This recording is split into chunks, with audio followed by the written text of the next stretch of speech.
A lawsuit from Grants Pass, Oregon could be headed to the highest court in the nation, potentially reshaping homeless policy for years to come. Now, this case involves 5 laws that Grants Pass enacted to keep homeless people from camping there. The federal Ninth Circuit Court of Appeals ruled that they could not be enforced.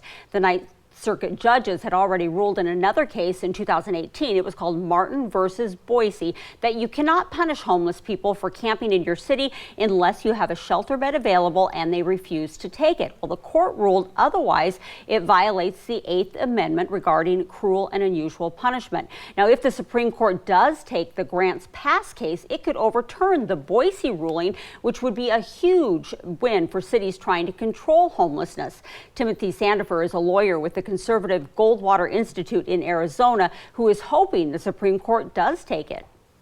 These decisions are so poorly reasoned that at best they've been creating a tremendous amount of confusion for city officials trying to deal with the homelessness problems in their localities, and at worst have given an excuse to city officials who don't want to do their jobs to not do it. Because what the Ninth Circuit said is that it's unconstitutional to arrest somebody for sleeping on the sidewalk if there aren't sufficient shelter beds to accommodate those people. All right, Eric Tars, who is a lawyer for the National Homeless Law Center, wants Martin V Boise to stay in place, saying that both cases set a low bar under the 8th Amendment.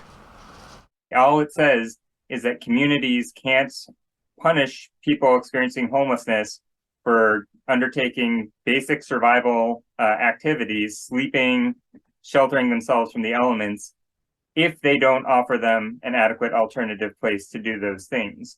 So the only reason that you would want to overturn that is if you want to be able to punish people for those activities without even bothering to have to offer an alternative.